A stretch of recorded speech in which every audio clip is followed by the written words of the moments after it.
바그너의 오페라로 잘 알려진 트리스탄과 이졸데. 12세기 켈트족 전설에 기반한 이 비극적인 사랑 얘기는 지금까지도 수많은 매체에서 인용되고 있는 세기의 걸작입니다.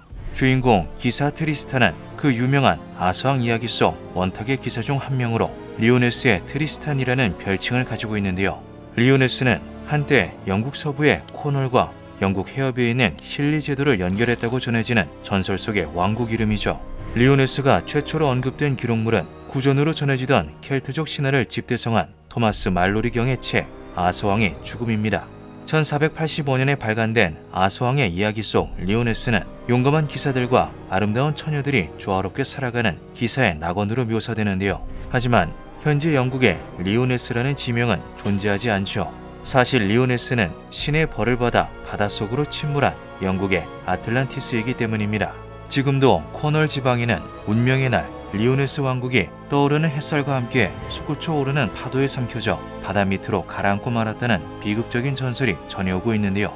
리오네스 왕국은 어떤 곳이었는지, 그리고 무슨 이유로 바다 깊이 가라앉게 되었는지 그 이야기를 살펴보도록 하죠. 켈트족 신화에 따르면 리오네스는 140개가 넘는 교회가 있는 신실하고 아름다운 왕국이었습니다. 리오네스의 왕 멜리오다스는 아서왕의 이복 동생인 모르가우스 왕비와 함께 왕국을 현명하게 통치하였는데요. 그들에게는 첫째 가웨인, 둘째 모드레드라는 두 아들이 있었죠.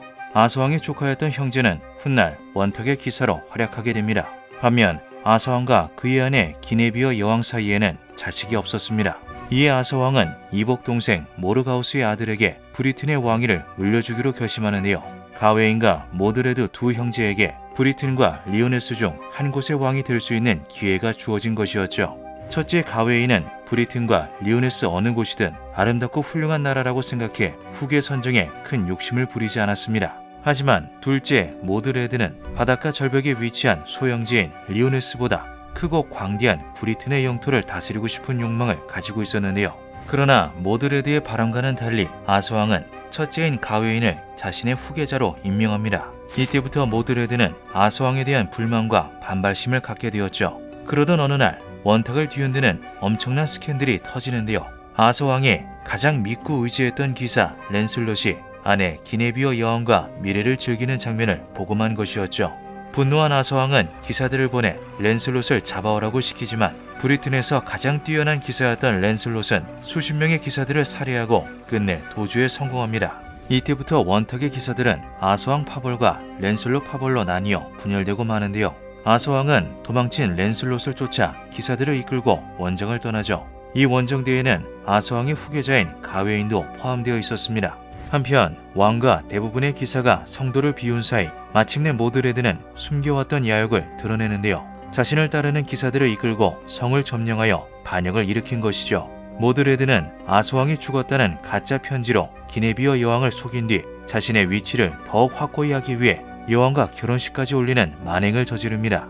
그리고 아서왕의 기사 임명식에만 사용했던 보검 클라렌트를 자신의 상징으로 삼는데요. 클라렌트의 별명이 평화의 검이었다는 점을 생각하면 아이러니한 일이 아닐 수 없었죠. 뒤늦게 모드레드의 반역 소식을 전해들은 아서왕은 급하게 말을 돌려 성도로 돌아왔습니다. 아일랜드의 시인 알프레드 테니스는 왕의 목가에서 그 이후에 벌어진 일들을 묘사했죠. 왕이 일어나 밤에 그의 군대를 옮겼고 모드레드 경의 연합을 밀어내 리오네스의 해가 뜨는 경계까지 돌려보냈다. 시면에서 솟아오른 옛 땅은 불에 의해 다시 시면으로 가라앉았다. 잊혀진 민족의 파편들이 살았던 곳, 신음하는 바다와 환영에 둘러싸인 곳. 모두가 잠든 시각 성도를 기습한 아서왕은 모드레드의 군대를 리오네스의 국경선까지 몰아냈습니다. 이 캄란 전투에서 모드레드는 형 가웨인을 죽이고 아서왕 앞에 당도하는데요. 치열한 전투 끝에 아서왕은 성창 롱고 미니아드로 모드레드를 꿰뚫는 데 성공하지만 모드레드 역시 장에 찔린 채로 클라렌트를 들어올려 아서왕을 베어내죠. 10세기경에 기록된 웨일스 역사서 캄브리아 편년사에는 서기 537년 일어난 것으로 추정되는 캄란 전투에 대한 기록이 남아 있습니다. 캄란 전투에서 아서와 메드로가 전사하였다. 그런데 모드레드의 죽음과 함께 갑작스레 하늘에서 수많은 불덩이가 떨어져 리오네스를 강타했고 파도는 높게 솟아올라 해일이 되었습니다. 떠오르는 햇살을 맞으며 기사의 낙원이었던 리오네스 왕국은 순식간에 바닷속으로 가라앉아 그 자취를 감추고 말았죠. 이후 아서왕은 영원의 땅인 아발론으로 돌아가 안식에 들며 그 위대한 삶을 마감합니다. 원탁의 기사들 이야기는 그렇게 마무리되었죠. 그렇다면 신앙이 넘치던 아름다운 왕국 리오네스는 왜 모드레드와 함께 바닷속으로 가라앉게 된 걸까요? 여기에는 또 한 가지 숨겨진 이야기가 존재합니다. 바로 모드레드가 아서왕의 친아들이었다는 건데요. 모드레드는 여왕 기네비오로 변장한 모르가우스와 아서 사이에서 태어난 자식이었던 것이죠. 모르가우스는 아서왕의 이복 동생이었기에 모드레드는 존재만으로도 인륜을 저버린 죄악의 상징이었습니다. 심지어 형인 가웨인을 살해했을 뿐만 아니라 아버지 아서왕에게 반기를 드는 폐륜 행위까지 저질렀는데요. 모드레드가 클라렌트로 아서왕을 찌르는 순간 그의 모국이었던 리오네스 역시 신의 벌을 받아 가라앉고 말았던 것이죠.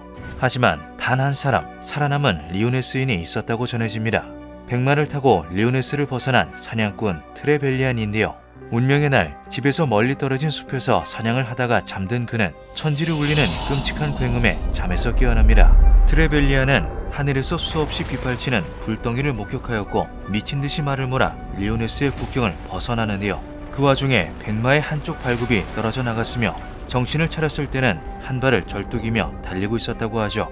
흥미로운 것은 이 트레벨리안의 혈통이 현재까지도 이어져 오고 있다는 것입니다. 세계의 발굽과 백마를 상징으로 삼고 있는 비비안 가문은 코널에서도 제일 오래된 명가 중 한 곳인데요. 이들은 자신들이 리오네스의 마지막 혈통인 트레벨리안의 자손들이라고 얘기하죠.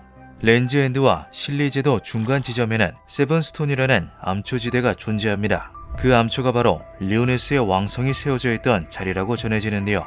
이렇듯 바닷속으로 침몰한 리오네스의 흔적은 실리제도 곳곳에 아직도 남아있죠. 실리제도 근처에 세인트 마이클만은 고대 코널워로 숲속의 회색 바위라고도 불립니다. 이는 세인트 마이클만이 한때 울창한 숲이었다는 것을 암시하는데요. 또한 실리제도에 속하는 세인트 메리 섬에는 고대의 무덤과 성벽, 오두막의 흔적들이 남아있기도 하죠. 로마인들은 실리제도를 하나의 섬을 뜻하는 실로니아 인슐라라고 불렀습니다. 서기 3세기 라틴어 학자였던 가이우스 율리우스 솔리누스의 기록 역시 하나의 섬 이론을 뒷받침해주고 있죠. 이 탁한 해협은 켈트 부족이 소유한 해안과 실리섬을 구분합니다. 솔리누스는 자신의 저서에서 실리제도를 단수형인 실루람 인슐람으로 표현하는데요. 같은 시기 작가 술피키우스 세베루스도 이 섬을 단수, 즉 하나의 섬이라 언급했죠. 이렇듯 고대부터 현대까지 역사 전반에 걸쳐 실리제도는 하나의 큰 섬이었고 지각 변동이나 해안선의 상승으로 인해 바다 밑으로 가라앉은 고대 도시가 존재한다는 믿음은 거의 확실시 되어 왔습니다. 이 해안섬과 곳들은 지금까지 꾸준하게 바다로 가라앉아 왔고 선원들이 그곳에서 끌어낸 유물들로 사실을 확인할 수 있습니다. 범람하는 바다가 리오네스 왕국과 여러 작은 제도의 다른 지역을 황폐화시켰습니다. 하지만 실리제도의 지질학적 조사나 리오네스 왕국의 존재를 탐사하는 고고학적 시도는 이루어지지 않고 있었는데요. 마침내 2009년 코널 지방의회는 리오네스 프로젝트라는 이름으로 홀로세 동안 실리제도의 환경 변화와 초기 인류의 해안선에 대한 점유, 해양 침수에 대한 반응을 조사하기 위한 탐사팀을 꾸렸죠. 프로젝트는 5년이 넘는 시간을 들여 조사에 신중을 더했고 2015년 프로젝트의 탐사 결과가 발표됩니다.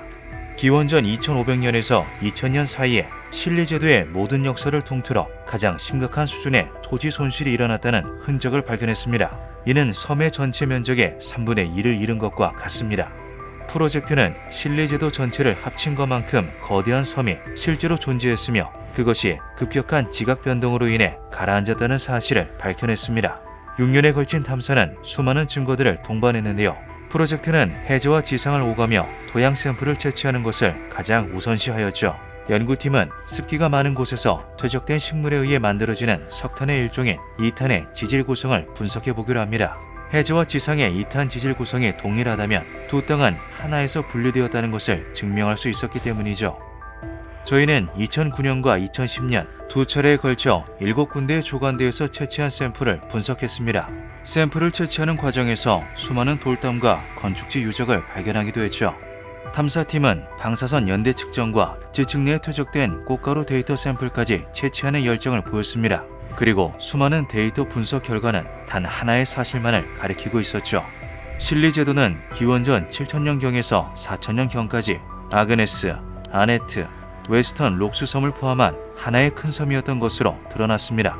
리오네스라고 이름 붙인 이 가상의 섬은 기원전 4000년경 갑작스러운 해수면 상승으로 인해 반으로 나뉘어 가라앉았습니다. 기원전 2000년 초반에 다시금 큰 지각 변동이 일어났고 기원전 1500년경에 지금의 실리제도의 모습으로 정착된 것으로 보입니다. 물론 고대에 존재했던 가상의 섬 리오네스가 아서왕 전설에 등장하는 리오네스 왕국과 동일한 장소인가에 관한 의문은 여전히 존재합니다. 아서왕 전설의 배경은 로마 제국의 침략으로 인해 약화된 로만 브리튼 이후 시대로 대략 5, 6세기경에 일어난 것을 전제로 하는데요. 지질 분석 결과 밝혀진 섬의 침몰은 기원전 4000년경과 기원전 2500년경에 일어난 사건이기 때문이죠. 하지만 이것은 큰 문제가 되지 않을 수도 있습니다. 켈트 다신교의 신화는 기원전부터 철저하게 구전을 통해서 입에서 입으로만 전해져 내려왔는데요. 아서왕 전설 역시 그 기원을 헤아릴 수 없을 정도로 까마득한 옛날부터 전해져 내려온 이야기였죠. 이것이 후대 토마스 말로리에 의해 정립되고 유럽에 전해져 수많은 변형을 거쳐온 것이 우리가 접하는 아서왕의 이야기입니다. 아서왕 전설의 원전이 되었던 실제 사건은 수천 년 전에 벌어진 일일 가능성도 존재하는 것인데요. 지금도 광활한 켈트해의 밑바닥 어딘가에는 마법이 가득했던 전설 속 기사들의 도시가 잠들어 있을지도 모릅니다.